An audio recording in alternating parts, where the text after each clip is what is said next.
ನಮಸ್ಕಾರ. ನಾನು ನಿಮ್ಮ ಪ್ರೀತಿಯ Pooja Ganesh, a clinical nutritionist and certified health coach. Welcome back to my fit Karnataka mission YouTube channel. ನೀವೇನಾದ್ರೂ ಚಾನಲ್ ಮೇಲೆ ಹೊಸಬ್ರಿದ್ದೀರಾ ಅಂದ್ರೆ ಈ ಕೂಡಲೇ ನೀವು ನಮ್ಮ ಚಾನಲ್ ಅನ್ನ ಸಬ್ಸ್ಕ್ರೈಬ್ ಮಾಡ್ಕೊಳ್ಳೋದನ್ನ ಮರಿಬಿಡಿ. ನಮ್ಮ ಹೃದಯದ ಆರೋಗ್ಯ. ನೆಕ್ಸ್ಟ್ ಬರೋದು ನಮ್ದು ಓವರ್ ಆಲ್ ಡಯಟ್ ಅಂತ ಬಂದಾಗ ನಾವು ನೋಡಿ ಸಪರೇಟ್ ಆಗಿ ಡಯಟಿಷಿಯನ್ ನ ಕನ್ಸಲ್ಟ್ ಮಾಡಿ ಸ್ಟ್ರಿಕ್ಟ್ ಆಗಿರೋ ಡಯಟ್ ಮಾಡಕ್ ಆಗ್ತಾ ಇಲ್ಲ ಅಂದ್ರೂ ಕೂಡ ಕೆಲವೊಂದು ಬೇಸಿಕ್ ಥಿಂಗ್ಸ್ ಅನ್ನ ನಾವು ಅರ್ಥ ಮಾಡ್ಕೊಳ್ಳೇಬೇಕು. ಒಬ್ಬ ಮನುಷ್ಯ ಆರೋಗ್ಯವಾಗಿರ್ಬೇಕಂದ್ರೆ 5 ಕ್ಯಾಟಗರಿಯ ಫುಡ್ ಅನ್ನ ತಗೊಳ್ಳೇಬೇಕು. ಒಂದು ಫ್ರೂಟ್ಸ್, ಎರಡನೇದು ವೆಜಿಟೇಬಲ್ಸ್, ಮೂರನೇದು ಹೋಲ್ ಗ್ರೇನ್ಸ್. ಫ್ರೂಟ್ಸ್ ಅಂದ್ರೆ ನಿಮ್ಮ ಈಗ ಸೀಸನ್ ಅಲ್ಲಿ ಇರುವಂತ ಹಣ್ಣುಗಳನ್ನ ಕನ್ಸ್ಯೂಮ್ ಮಾಡ್ಬೇಕು. ಹೊರಗಡೆ ದೇಶದಲ್ಲಿ ಸಿಗುವಂತಹ ಹಣ್ಣುಗಳನ್ನೇ ತಂದು ತಿನ್ಬೇಕು ಅನ್ನೋದು ಯಾವ್ದೇ ರೀತಿ ರೂಲ್ಸ್ ಇಲ್ಲ.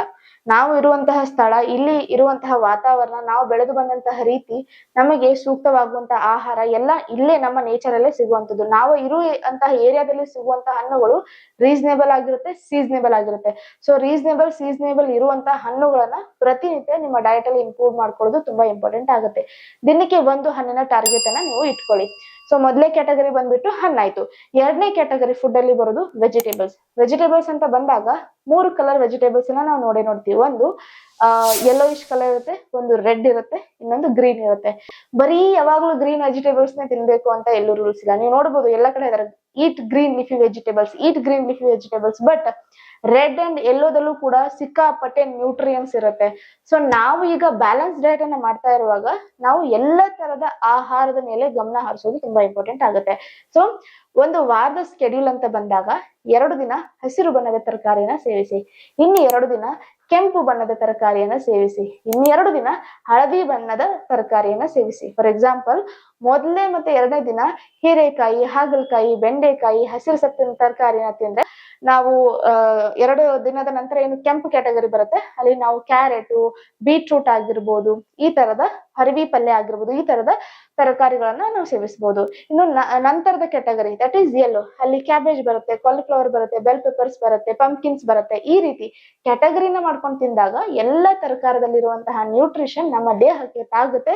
ಓವರ್ ಆಲ್ ಆಗಿ ನಮ್ಮ ಬಾಡಿ ಚೆನ್ನಾಗಿ ವರ್ಕ್ ಮಾಡುತ್ತೆ. ಇನ್ನು 3ನೇ ಕ್ಯಾಟಗರಿ ಬಂದ್ಬಿಟ್ಟು ನಮ್ದು ಲೀನ್ ಪ್ರೋಟೀನ್ ನಮ್ಮ ದೇಹಕ್ಕೆ ತುಂಬಾ ಇಂಪಾರ್ಟೆಂಟ್, ಬಿಕಾಸ್ ಇದು ಪ್ರೈಮರಿ ಬಿಲ್ಡಿಂಗ್ ಬ್ಲಾಕ್ಸ್ ಆಗಿ ನಮ್ಮ ದೇಹಕ್ಕೆ ಕೆಲಸ ಮಾಡುತ್ತೆ. ರಿಪೇರ್ ಆಗಿರ್ಬೋದು, ರಿಕವರಿ ಆಗೋದು, ಎರಡೂ ಆಗೋದು ಪ್ರೋಟೀನ್ಸ್ ಇಂದಾನೆ. ಬಟ್ ಪ್ರೋಟೀನ್ ಬಯೋ ಅವೈಲಬಿಲಿಟಿ ತುಂಬಾ ಕಡಿಮೆ ಇರುತ್ತೆ. ಸೊ ಅತಿಯಾಗಿ ಸೇವಿಸೋದು ಕೂಡ ತುಂಬಾ ಒಳ್ಳೇದಲ್ಲ. ನಮ್ಮ ದೇಹಕ್ಕೆ ಅನುಗುಣವಾಗಿ, ಸಪೋಸ್ ನಮ್ಮ ದೇಹ 1 kg ಇದೆ ಅಂದ್ರೆ 0.8 ಗ್ರಾಮ್ ಪ್ರೋಟೀನ್ ಅನ್ನ ನಾವು ಸೇವಿಸಬೇಕು. ಸೊ ನಮ್ಮ ವೇಟ್ ಎಷ್ಟಿದೆ, ಸರಿ ಸುಮಾರು ಒಂದು 50 kg ಇದೀನಿ ಅಂದ್ರೆ 45 ಗ್ರಾಮ್ ವರೆಗೂ ನಾವು ಪ್ರೋಟೀನ್ ಸೇವಿಸಬೇಕು. ಸೊ ಒಳ್ಳೆ ಕ್ವಾಲಿಟಿ ಪ್ರೋಟೀನ್ ಯಾವ್ದ್ರಲ್ಲಿ ಇರುತ್ತೆ. ನೀವೇನಾದ್ರೂ ನಾನ್ ವೆಜಿಟೇರಿಯನ್ ಆಗಿದ್ದೀರಾ ಅಂದ್ರೆ ನಿಮ್ಗೆ ಸಿಗುವಂತದ್ದು ಮೊಟ್ಟೆ, ಚಿಕನ್, ಮಟನ್, ಫಿಶ್ ಅಲ್ಲಿ ಸಿಗುತ್ತೆ. ವೆಜಿಟೇರಿಯನ್ ಆಗಿದ್ದೀರಾ ಅಂದ್ರೆ ಪನೀರ್, ಸೋಯಾ, ಕಾಬೂಲ್ ಕಡಲೆಕಾಳು, ಮಶ್ರೂಮ್ ಆಗಿರ್ಬೋದು. ಹಾಗೇನೆ ಇನ್ನಿತರ ನಮ್ಮ ಕಾಳು ಬೇಳೆಗಳಲ್ಲಿ ಇರುತ್ತೆ. ಬಟ್ ಕಾಳು ಬೇಳೆಗಳಲ್ಲಿ ಕಂಪ್ಲೀಟ್ 9 ಅಮೈನೋ ಆಸಿಡ್ಸ್ ಗಳು ಫುಲ್ಫಿಲ್ ಆಗೋದಿಲ್ಲ. ಹೀಗಾಗಿ ಕರೆಕ್ಟ್ ಕಾಂಬಿನೇಷನ್ ಅಲ್ಲಿ ಸೇವಿಸೋದು ತುಂಬಾ ಇಂಪಾರ್ಟೆಂಟ್ ಆಗುತ್ತೆ. ಇನ್ನು 4ನೇ ಕ್ಯಾಟಗರಿ ಬಂದ್ಬಿಟ್ಟು ಫೈಬರ್ ಅಂತ ಬಂದ್ರೆ ನಮ್ಗೆ ಬಾಡಿಯಲ್ಲಿರುವಂತಹ ವೇಸ್ಟ್ ಹೊರಗಡೆ ಹೋಗೋದಕ್ಕೆ ಫೈಬರ್ ತುಂಬಾ ಹೆಲ್ಪ್ಫುಲ್ ಆಗುತ್ತೆ. ಸೊ ಫೈಬರ್ ನಮ್ಗೆ ಹೋಲ್ ಗ್ರೇನ್ಸ್ ಗಳಲ್ಲಿ ಸಿಗುತ್ತೆ. ಸಂಪೂರ್ಣ ಧಾನ್ಯವಾಗಿರುವಂತಹ ರಾಗಿ, ಸಜ್ಜೆ, ಜೋಳ, ಬಾರ್ಲಿ, ಸಿರಿಧಾನ್ಯಗಳು ಏನಿದಾವಲ್ಲ ಅವುಗಳನ್ನ ದಿನದ 1 ಮೀಲಲ್ಲಾದ್ರೂ ನಾವು ಕನ್ಸ್ಯೂಮ್ ಮಾಡೋದಕ್ಕೆ ಟ್ರೈ ಮಾಡ್ಬೇಕಾಗತ್ತೆ. ಇನ್ನು 5ನೇ ಕ್ಯಾಟಗರಿ ಬಂದ್ಬಿಟ್ಟು ಲೋ ಫ್ಯಾಟ್ ಆಗಿರ್ಬೋದು ಅಥವಾ ಹೆಲ್ದಿ ಫ್ಯಾಟ್ ಅಂತ ಆಗಿರ್ಬೋದು. ಈ ತರದ ಒಂದು ಕ್ಯಾಟಗರಿನ ನಮ್ಮ ಡಯಟ್ ಅಲ್ಲಿ ಇನ್ಕ್ಲೂಡ್ ಮಾಡ್ಕೊಳ್ಳೇಬೇಕು. ತುಂಬಾ ಜನ ಫ್ಯಾಟ್ ಅಂದ ತಕ್ಷಣ ಅನ್ಹೆಲ್ದಿ ಆಗ್ಬಿಡುತ್ತೆ, ಬೇಡ ತಿನ್ನೋದು ಬೇಡ ಅಂತ ಇತ್ತೀಚೆಗೆ ಹೊಸ ಟ್ರೆಂಡ್ ನಡೀತಾ ಇದೆ ಸೋಷಿಯಲ್ ಮೀಡಿಯಾದಲ್ಲಿ. No oil cooking, no boil cooking ಅಂತೆ. ಹೊಟ್ಟೆನ ಏನಂತ ಅನ್ಕೊಂಡಿದಾರೆ ನನಗಂತೂ ಗೊತ್ತಿಲ್ಲ. ಬೇಸಿಕ್ ಒಂದು ನಮ್ಮ PUC ಸೈನ್ಸ್ ಬುಕ್ ಓದಿದ್ರು ಕೂಡ ಅವರಿಗೆ ಗೊತ್ತಾಗ್ಬಿಡುತ್ತೆ why fat is important for us. ನಾವು ಸೇವಿಸುವಂತ ಆಹಾರದಲ್ಲಿ ಹೆಲ್ದಿ ಫ್ಯಾಟ್ ಇರ್ಲಿಲ್ಲ ಅಂದ್ರೆ ನಾವು ಸೇವಿಸುವಂತ ಆಹಾರದಲ್ಲಿರುವಂತ ಪೋಷಣೆ ನಮ್ಮ ದೇಹದಲ್ಲಿ ಡೈಜೆಷನ್ ಆಗೋದಿಲ್ಲ. So we need fat, but that doesn't mean ನಾವು ಫ್ಯಾಟ್ ಅನ್ನೇ ತುಂಬಾ ತಿನ್ಬೇಕು ಅಥವಾ ಫ್ಯಾಟ್ ಅನ್ನೇ ಬಿಡ್ಬೇಕು ಅಂತ. ಮಾಡ್ರೇಷನ್ ಅಮೌಂಟ್ ಅಲ್ಲಿ ನಿಮ್ಮ ಕುಕಿಂಗ್ ಅಲ್ಲಿ ಆಯಿಲ್ ಅನ್ನ ಬಳಸೋದು ಒಳ್ಳೇದು. ಬಳಸಿ, ಒಳ್ಳೆ ಗುಣಮಟ್ಟದ ಎಣ್ಣೆಯನ್ನ ತಗೊಂಡ್ ಬಂದು ಸರಿಯಾದ ರೀತಿಯಲ್ಲಿ, ಸರಿಯಾದ ಪ್ರಮಾಣದಲ್ಲಿ ಎಣ್ಣೆನ ಬಳಸೋದ್ರಿಂದ ಯಾವುದೇ ರೀತಿ ಆರೋಗ್ಯ ಹಾಳಾಗೋದಿಲ್ಲ. ಹಾಗೇನೆ ಹೆಲ್ದಿ ಫ್ಯಾಟ್ ಅಂತ ಬಂದಾಗ ಹಾಲು, ಮೊಸರು, ಹಾಲಿನಿಂದ ತಯಾರಾದಂತ ಪದಾರ್ಥಗಳಲ್ಲಿ, ಹಾಗೇನೆ ಬೀಜಗಳಲ್ಲಿ, ಬಾದಾಮಿ ಬೀಜ, ಕಡಲೆ ಬೀಜ, ಇವುಗಳಲ್ಲೂ ಕೂಡ ಹೆಲ್ದಿ ಫ್ಯಾಟ್ಸ್ ಇರುತ್ತೆ. ಮಾಡ್ರೇಷನ್ ಅಮೌಂಟ್ ಅಂಗೈ ಅಗಲ ಇಷ್ಟು ನೀವು ಪ್ರತಿನಿತ್ಯ ಸೇವಿಸಿದ್ರು ಕೂಡ ಓವರ್ ಆಲ್ ಆಗಿ ನಿಮ್ಮ ದೇಹ ಇಂಪ್ರೂವ್ಮೆಂಟ್ ಆಗುತ್ತೆ. ಸೊ ಯಾವಾಗ್ಲೂ ಕೂಡ ಪೂರ್ತಿ ಬಿಡೋದಾಗಿರ್ಬೋದು ಅಥವಾ ಅತಿಯಾಗಿ ಹೆಚ್ಚಿಸೋದು ಎರಡೂ ಕೂಡ ಸೂಕ್ತವಲ್ಲ. ನಮ್ಮ ದೇಹವನ್ನ ರೈಟ್ ವೇ ನಲ್ಲಿ ತಗೊಂಡ್ ಬರೋದು ತುಂಬಾ ಇಂಪಾರ್ಟೆಂಟ್ ಆಗುತ್ತೆ. ಸೊ ನೋಡಿ ಸ್ನೇಹಿತರೆ, ನೀವು ಇಲ್ಲಿವರೆಗೂ ತಿಳ್ಕೊಂಡಿದ್ದೇನು, ಹಾರ್ಟಿಗೆ ಹಾರ್ಮ್ಫುಲ್ ಆಗಿರುವಂತ 8 ಕ್ಯಾಟಗರೀಸ್ ಏನು, ಅದಾದ್ಮೇಲೆ ಸರಿಯಾಗಿರೋದಕ್ಕೆ ನಾವು ಫಿಸಿಕಲ್ ಆಕ್ಟಿವಿಟಿ ಯಾವ್ದು ಮಾಡ್ಬೇಕು, ಎಷ್ಟ್ ಮಾಡ್ಬೇಕು, ಅನ್ಹೆಲ್ದಿ ಥಿಂಗ್ಸ್ ಏನಿದೆ ಅದನ್ನ ಅವಾಯ್ಡ್ ಮಾಡ್ಬೇಕು. ಡಯಟ್ ಅಂತ ಬಂದಾಗ 5 ಕ್ಯಾಟಗರಿ ಯಾವೆಲ್ಲವನ್ನ ನೀವು ಇನ್ಕ್ಲೂಡ್ ಮಾಡ್ಕೋಬೇಕು. ಹಾಗೇನೆ ವೇಟ್ ಮ್ಯಾನೇಜ್ಮೆಂಟ್ ಎಷ್ಟು ಇಂಪಾರ್ಟೆಂಟ್ ಅನ್ನೋದನ್ನ ನೀವು ತಿಳ್ಕೊಂಡು, ಇನ್ನು ಹೃದಯಕ್ಕೆ ಸಂಬಂಧಪಟ್ಟಂತಹ ಮುಖ್ಯವಾದ ಆಸ್ಪೆಕ್ಟ್ ಅಂದ್ರೆ ಒಂದು ಲೈನ್ ಇದೆ, prevention is better than cure ಅಂತ. ಅಂದ್ರೆ ಆರೋಗ್ಯ ಹಾಳಾಗೋಕಿನ ಮುಂಚೆ ನೀವು ಕಾಳಜಿ ವಹಿಸ್ಕೊಂಡ್ರೆ ಆರೋಗ್ಯನೇ ಹಾಳಾಗೋದಿಲ್ಲ ಅಂತ. ಸೊ ಇದು ನನ್ ವೇನೆಲ್ಲ ನಿಮ್ಗೆ ಹೇಳ್ತಾ ಇರೋದು. ಸೊ ಪ್ರಿವೆನ್ಷನ್ ಅಂತ ಬಂದಾಗ ನಾವು ನೋಡಿ, ಫಿಸಿಕಲ್ ಆಕ್ಟಿವಿಟಿ ಸರಿಯಾಗಿದೆ, ನಮ್ದು ಡಯಟ್ ಕೂಡ ಚೆನ್ನಾಗಿದೆ, ಮೈಂಡ್ಫುಲ್ ಈಟಿಂಗ್ ಮಾಡ್ತಾ ಇದೀವಿ, ಪೋಷನ್ ಕಂಟ್ರೋಲ್ ಅಲ್ಲಿ ಇದ್ದೀವಿ, ಹಾಗೇನೆ ರೆಗ್ಯುಲರ್ ಆಗಿ ನಮ್ಮ ಬಾಡಿ ಸರಿಯಾಗಿ ವರ್ಕ್ ಮಾಡ್ತಾ ಇದೆ. ಬಟ್ ನಾವು ಇಲ್ಲಿಂದ ಕರೆಕ್ಟ್ ಆಗಿರ್ಲಿಲ್ಲ ಅಂದ್ರೆ ಅದು ಕೂಡ ನಮ್ಮ ಹಾರ್ಟ್ ಮೇಲೆ ನೇರವಾಗಿ ಇಂಪ್ಯಾಕ್ಟ್ ಕೊಡುತ್ತೆ. So that is called stress management. So ನೀವು ಒತ್ತಡದಲ್ಲಿದ್ದೀರಾ, ಯಾವಾಗ್ಲೂ ಯಾವ್ದಾದ್ರು ಒಂದು ವಿಷಯಕ್ಕೆ ಕೊರಗ್ತಾ ಇರ್ತೀರಾ, ಅದು ಫೈನಾನ್ಷಿಯಲ್ ಆಗಿರ್ಬೋದು, ಪ್ರೊಫೆಷನಲ್ ಆಗಿರ್ಬೋದು, ಪರ್ಸನಲ್ ಆಗಿರ್ಬೋದು, ಅಥವಾ ಎನಿ ಈಗೋಯಿಸ್ಟಿಕ್ ಥಿಂಗ್ಸ್ ಆಗಿರ್ಬೋದು. ಯಾವ್ದಾದ್ರು ಒಂದು ವಿಷಯಕ್ಕೆ ನೀವು ಕೊರಗ್ತಾ ಇದ್ರೆ ಅದು ಅನ್ನೋಯಿಂಗ್ಲಿ ನಿಮ್ಮ ಬ್ಲಡ್ ವೆಸಲ್ಸ್ ಮೇಲೆ ಪ್ರೆಷರ್ ಅನ್ನ ಕ್ರಿಯೇಟ್ ಮಾಡುತ್ತೆ. ಇದು ನಿಮ್ಮ BP ಲೆವೆಲ್ಸ್ ಅಲ್ಲಿ ವೇರಿಯೇಷನ್ಸ್ ತರಬಹುದು. ಸೊ ಇದಕ್ಕೆ ಸಂಬಂಧಪಟ್ಟಂತೆ ಸ್ಟ್ರೋಕ್ ಆಗಿರ್ಬೋದು, ಹಾರ್ಟ್ ಹೆಲ್ತ್ ಗೆ ಸಂಬಂಧಪಟ್ಟಂತ ಆರೋಗ್ಯ ಸಮಸ್ಯೆಗಳು ಏಕಾಏಕಿ ಬರುವಂತಹ ಸಾಧ್ಯತೆ ಇರುತ್ತೆ. ಸೊ ಅದಕ್ಕೆ ನೀವು ಮಾಡ್ಬೇಕಾಗಿದ್ದೇನು, ಒಂದು ಎಕ್ಸೆಪ್ಟೆನ್ಸ್, ರೈಟ್? ನಮ್ಮನ್ನ ನಾವು ಎಕ್ಸೆಪ್ಟ್ ಮಾಡ್ಕೊಳ್ಳೋದು ಇಲ್ಲಿ ತುಂಬಾ ಇಂಪಾರ್ಟೆಂಟ್ ಇರುತ್ತೆ. ನಮ್ಮನ್ನ ನಾವು ಎಕ್ಸೆಪ್ಟ್ ಮಾಡ್ಕೊಂಡಾಗ ಕಂಪ್ಯಾರಿಸನ್ ಬರೋದಿಲ್ಲ. ಕಂಪ್ಯಾರಿಸನ್ ಬಂದಿಲ್ಲ ಅಂದ್ರೆ ಸ್ಟ್ರೆಸ್ ಸ್ವಲ್ಪ ಮಟ್ಟಿಗೆ ಕಡಿಮೆ ಇರುತ್ತೆ. ಇನ್ನು ನಮ್ಮ ಹತ್ರ ಏನ್ ಇಲ್ಲ ಅಂತ ಯೋಚನೆ ಮಾಡೋ ಬದಲು ನಮ್ಮ ಹತ್ರ ಏನಿದೆ ಅದ್ರ ಮೇಲೆ ನಾವು ಗಮನ ಹರಿಸಿ ಏನ್ ಇಲ್ಲ ಅನ್ನೋದನ್ನ ಅಚೀವ್ ಮಾಡೋದಕ್ಕೆ ಒಳ್ಳೆ ದಾರಿ ಏನೇನಿದೆ ಅಂತ ಹಾದಿನ ರೂಪಿಸೋದು ಇಲ್ಲಿ ತುಂಬಾ ಇಂಪಾರ್ಟೆಂಟ್ ಆಗುತ್ತೆ.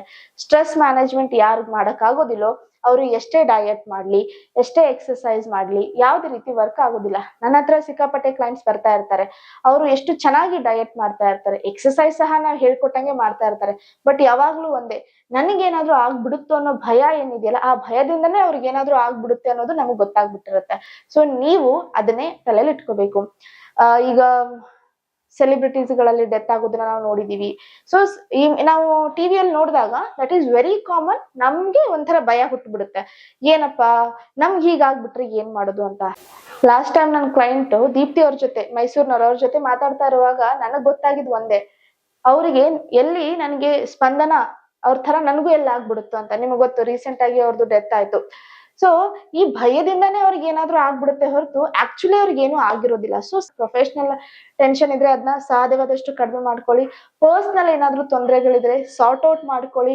ಫೈನಾನ್ಷಿಯಲ್ ಪ್ರಾಬ್ಲಮ್ ಇದ್ರೆ ಹೊಸ ಇನ್ಕಮ್ ಏನೆಲ್ಲ ನಾವು ತಲೆ ಓಡಿಸ್ಬೇಕು, ಹೇಗೆ ನಮ್ಮನ್ನ ನಾವು ಮುಂದೆ ತಗೊಂಡು ಬರ್ಬೇಕು, ಹೇಗೆ ಒತ್ತಡವನ್ನ ಕಡಿಮೆ ಮಾಡ್ಕೋಬೇಕು ಅಂತ ಗಮನ ಕೊಡಿ. ಇನ್ ಕೇಸ್ ನನಗೇನಾದ್ರೂ ಆಗ್ಬಿಡುತ್ತೋ ಅನ್ನೋ ಭಯ ಏನಾದ್ರೂ ಇದ್ರೆ ಒಂದು ತಲೆಯಲ್ಲಿ ಇಟ್ಕೋಬೇಕು, ನಾವು ಒಂದಲ್ಲ ಒಂದು ದಿನ ಹೋಗೋರೆ, ಇರುವಷ್ಟು ದಿನ ನಾವು ಖುಷಿಯಾಗಿರ್ಬೇಕು. ಸೊ ಈಗ ನಾನು ಏನ್ ಚಿಕ್ಕ ಪುಟ್ಟ ಮಾಡ್ರೇಷನ್ ಗಳನ್ನ ಏನ್ ಹೇಳಿದೆ, ಏನು ಬದಲಾವಣೆಗಳನ್ನ ಹೇಳಿದ್ವಿ, ಇದನ್ನ ಇಂಪ್ಲಿಮೆಂಟ್ ಮಾಡ್ಕೊಳ್ಳಿ. ಒಳ್ಳೆ ಪಾಸಿಟಿವ್ ವೇನಲ್ಲಿ ಹೋಗಿ, ಯಾರಿಗೂ ಏನು ಕೂಡ ಆಗೋದಿಲ್ಲ, ರೈಟ್? ಸೊ ನಾವು ಎಷ್ಟು ಪಾಸಿಟಿವ್ ಆಗಿರ್ತೀವಿ ಅನ್ನೋದು ಇಲ್ಲಿ ತುಂಬಾ ಇಂಪಾರ್ಟೆಂಟ್ ಆಗುತ್ತೆ. ಇನ್ನು ಸ್ಟ್ರೆಸ್ ಮ್ಯಾನೇಜ್ ಮಾಡೋದಕ್ಕೆ ನೀವು ಯಾವ್ಯಾವ ದಾರಿಗಳನ್ನ ಆಯ್ಕೆ ಮಾಡ್ಬೋದು ಅಂತ ನೋಡಿ. ನಿಮ್ಗೇನಾದ್ರೂ ಡಾನ್ಸ್, ಸಿಂಗಿಂಗ್ ಇಷ್ಟ ಅಂದ್ರೆ ಅದ್ರ ಒಳಗಡೆ ನಿಮ್ಮನ್ನ ನೀವು ತೊಡಗಿಸಿ. ನಿಮ್ಗೇನಾದ್ರೂ ಯಾವ್ದಾದ್ರು ಆಕ್ಟಿವಿಟಿ ಮಾಡೋದಕ್ಕೆ ಇಷ್ಟ ಇದೆ ಅಂದ್ರೆ ಅದ್ರಲ್ಲಿ ತೊಡಗಿಸಿ. ಇಲ್ಲ ನಿಮ್ಗೆ ನಿಮ್ಮ ಪ್ರೀತಿ ಪಾತ್ರ ಜೊತೆ ಮಾತಾಡೋದಕ್ಕೂ ಅಥವಾ ವಾಕಿಂಗ್ ಮಾಡಿದಾಗ ನಿಮ್ಗೆ ಖುಷಿ ಸಿಗುತ್ತೆ. ನಿಮ್ಮ ಮನಸ್ಸಿಗೆ ಏನು ಖುಷಿ ಕೊಡುತ್ತೆ ಅದನ್ನ ದಿನಕ್ಕೆ ಅಟ್ಲೀಸ್ಟ್ ಒಂದು ಅರ್ಧ ಗಂಟೆ ಮಾಡೋದಕ್ಕೆ ಟ್ರೈ ಮಾಡಿದ್ರು ಕೂಡ ನಿಮ್ಮ ಸ್ಟ್ರೆಸ್ ತುಂಬಾನೇ ಕಡಿಮೆ ಆಗುವಂತ ಸಾಧ್ಯತೆ ಇರುತ್ತೆ. ನೀವು ಸ್ಟ್ರೆಸ್ ಕಡಿಮೆ ಆದ್ರೆ ಹಾರ್ಟ್ ಮೇಲೆ ಯಾವ್ದೇ ರೀತಿ ಪ್ರೆಷರ್ ಕೂಡ ಇಲ್ಲಿ ಬೀಳೋದಿಲ್ಲ. ಇನ್ನು ಕೊನೆಯ ಪಾಯಿಂಟ್ ಬಂದ್ಬಿಟ್ಟು ರೆಗ್ಯುಲರ್ ಹೆಲ್ತ್ ಚೆಕ್ಅಪ್ ಮೇಲೆ ಗಮನ ಇರಲಿ.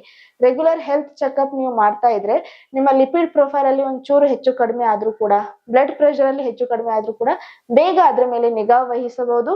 ಮೆಡಿಸನ್ ಮೊರೆ ಆಗಿರ್ಬೋದು, ಲೈಫ್ ಸ್ಟೈಲ್ ಚೇಂಜಸ್ ಮೊರೆ ಹೋಗ್ಬಿಟ್ಟು ನಿಮ್ಮ ಆರೋಗ್ಯವನ್ನ ನೀವು ಕಾಪಾಡ್ಕೊಳ್ಬಹುದು.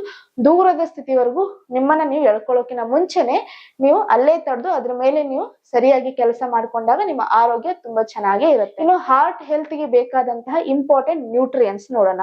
ಮೊದಲೇದು ಬಂದ್ಬಿಟ್ಟು ಒಮೆಗಾ 3 ಫ್ಯಾಟಿ ಆಸಿಡ್ಸ್.